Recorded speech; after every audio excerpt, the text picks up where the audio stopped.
Hello everyone, আমি শুক্লা। তো শুক্লা নতুন একটা ভিডিওতে তোমাদের অনেক অনেক ওয়েলকাম আর ভালোবাসা জানাই। এই যে দেখছো সকাল সকাল, তো আজকে আমার তাড়াতাড়ি পুজোটা কমপ্লিট হয়ে গেছে, কেননা আজকে সকালে উঠেছিলাম, মোটামুটি 4:45 নাগাদ উঠেছিলাম। পুচকুও উঠে গেছিলো, আমিও উঠে গেছিলাম একসাথে। তারপর ওকে ঘুম পাড়িয়ে দিলাম, আর আমার যা যা কাজ ছিল সব কিছু করে পুজোটা করে নিলাম স্নান করে। আর এখানে মায়েরও যা যা কাচার ছিল মা আজকে কেচে নিল। এই চাদর দুটো মানে আমাদের রুমেরই ছিল, মা অনেক নোংরা হয়েছিল, তো মা বললো কেচে দেবো, সেই জন্য কাচা হয়ে গেল আর কি। সকাল সকাল কেচে দিলে কি হয়, আমাদের যে জলটা আসে তখনই মানে কাচা সব কিছু কমপ্লিট হয়ে যায়। তারপরে যে জলটা পড়ে তখন সেগুলো সব মানে ভরা হয়, যে যে জায়গাগুলো আমাদের ফাঁকা থাকে আর কি। আর এখানে রোদটা দেখছো প্রায় একটু একটু উঠছে, তো মোটামুটি এখন বাজছে ওই কী বলবো 8:30 হয়ে গেছে। আজকে পুজোটা আমার তাড়াতাড়ি একটু হয়ে গেছে। আর আমি যেদিন তাড়াতাড়ি উঠি সেদিন তাড়াতাড়ি সব কিছু করে নেওয়ার চেষ্টা করি, খুব একটা লেট করি না। তাড়াতাড়ি উঠে বলতে কি প্রতিদিন তাড়াতাড়ি উঠি, কিন্তু কোনো কোনো দিন এমনি হয় যে একটু বেশি আগে উঠি। আর এদিকে বাবা চললো বাজারে টুকটাক জিনিস আনার জন্য ঘরে। আর এখানে আমিও দেখছো আজকে মাথা ধুয়ে স্নান করে নিলাম, কেননা বেশ কয়েকদিন হলো 4 দিন মতন যে স্নান করা হয়নি, মাথায় জল দেওয়া হয়নি। তো মাথাটা অনেক কেমন যেন একটা ভারী ভারী ঘামে কেমন একটা লাগছিল, ভালো লাগছিল না। তো যাই হোক আজকে ধুয়েই নিলাম।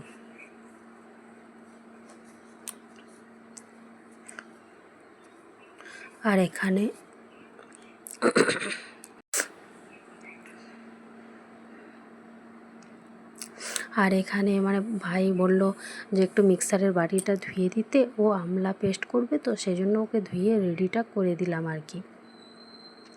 আর এই যে আমটা দেখছো, এই আমটা আমাদের গাছের আম, কিন্তু জানো মানে চালে পড়েছিল, তারপরে নিয়ে আসার পর হঠাৎ দেখছি যে এরকম পোকা লেগে গেছে, তো ছোট ছোট পোকাও আছে দেখলাম। তখন কী করলাম না, এই আমটা ফেলে দিলাম, আর পোকা লেগে গেছে সেটা তো আর খাওয়া যাবে না। আর এখানে আজকে নিয়ে আসলো মাছের ডিম, আর নিয়ে এসেছে চিংড়ি মাছ। তো এই 2 রকমের আজকে বানানো হবে। মাছের ডিমের বড়া হবে, চিংড়ি মাছের একটু টমেটো দিয়ে লটপটি করা হবে। আর এদিকে দুধটা দেখছো প্রায় টুলু টুলু অবস্থা, মানে একদম মানে পড়ে যায়, তো যাই হোক পড়েনি। এখানে নিয়ে আসলো কাঁচা লঙ্কা, টমেটো আর কচু। আজকে বাবা বলছিল আরও কিছু সবজি আনতে হবে, তো বললাম যে না আনতে হয় না, আজকে অনেক কিছু আছে সেই জন্য।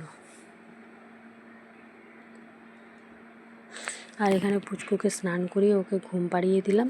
আর এই যে 3টে নাইটি দেখছো, তো এই 3টে নাইটি এবার আমি সেলাইটা করে নিই।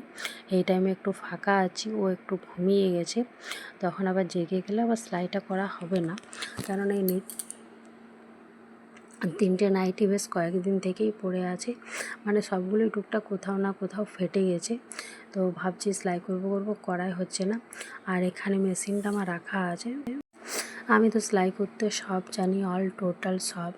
তো যাই হোক মানে অনেক দিন সেলাই করিনি, অনেক দিন বলতে মানে প্রেগনেন্সি শুরু থেকে সেলাই করিনি, যখন থেকে ডক্টর মানা করেছিল যে না, মানে ডক্টরকে আমি জিজ্ঞাসা করেছিলাম যে ডাক্তারবাবু সেলাই করা যাবে, মেশিন চালানো যাবে? তো ডক্টরবাবু ভেবে বললেন মানে যে না, সেলাই করা যাবে না, বলছি যত না মেশিন চালানো হয় ততটাই ভালো। তো যাই হোক ডক্টরবাবুর কথা মতো সেই প্রেগনেন্সির শুরু থেকে আমি মেশিন চালাইনি। এখন আমার প্রেগনেন্সি মানে কমপ্লিট হয়ে পুচু হয়ে আজকে অনেক মাস হয়ে গেল, মানে এবার একটু একটু মনে হচ্ছে চালাতে পারবো, সবাই বলছে আর অসুবিধা হবে না, তবু কী জানি একটু ভয় ভয় লাগছে। তো যাই হোক সিজারিয়ান তো সেই জন্য একটু ভয়ে আছি। তো মানে সেজন্য একটু টুকটাক করে চালাচ্ছি, খুব বেশি না। তো ডাক্তারবাবুর কথা মতো সেই যে বন্ধ করেছিলাম এখন পর্যন্ত, এবার একটু একটু করে চালাবো। আর এখানে কাজের পিসি চলে এসেছে। আর এই যে দেখছো তরমুজটা কেটে নিয়েছি। আর আজকে পুচকুর জন্য প্যাম্পার্স মানে আনা হলো অনলাইন থেকে, আমি অনলাইনেই বেশিরভাগ অর্ডার করি আর কি। আর রুমটার অবস্থা দেখছো, তো রুমটা ভালোভাবে এখন গুটিয়ে নেব, মানে ভালোভাবে পরিষ্কার করে রেডি করে রাখবো। এখন যেহেতু পুচকুকে কোলে নিয়েছে, তো সময়টা একটু আমার কাছে আছে সেই জন্য। আর এদিকে মা রান্না শুরু করে দিয়েছি। রান্না করতে করতে হঠাৎ আমাদের যে গ্রামের বাড়ির যে আমাদের চেনা জানা ওরা চলে আসলো। তো ওরা আসলো অনেকজন এসেছে, ওদেরকে শরবত দেওয়া, সব কিছু দেওয়া, টুকটাক অনেকটাই কাজ। তো যাই হোক, মা রান্না করছিল আর আমি ওদেরকে সব কিছু দিয়ে দিলাম। এই যে দেখছো ওরা চলে আসলো, মোটামুটি 5 জন এসেছিল, শরবত দিলাম। তারপরে এই যে দেখছো মিষ্টি নিয়ে আসলো ভাই, মিষ্টি দিলাম। 5 জন এসেছে তো 5 জনকে সাজিয়ে দিলাম।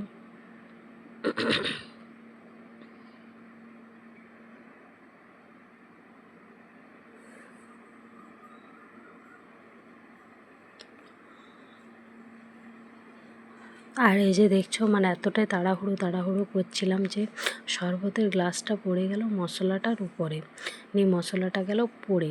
এবার মা কিসে মাছটা রান্না করবে, চিংড়ি মাছটা, সেই জন্য আবার সব কিছু কাজ কমপ্লিট করে মাকে একটু মশলাও পেস্ট করে দিলাম। আর একটু তো বকা তো খেলামই।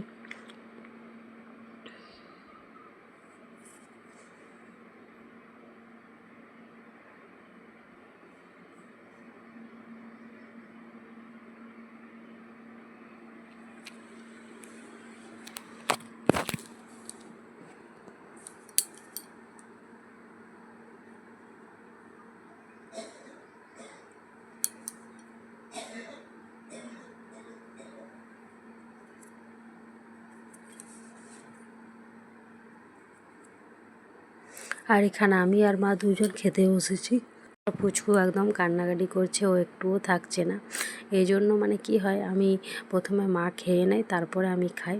এই যে দেখছো কচুর ঝোল, তারপরে চিংড়ি মাছের লটপটি হয়েছে, এদিকে মাছের ডিমের বড়া, এদিকে করলা ভাজা। তো আজকে অনেক কিছু রান্না হয়েছে, সবাই এসেছিল, কিন্তু তারপরেও তাড়াতাড়ি আমরা সব কিছু করে নেওয়ার চেষ্টা করলাম।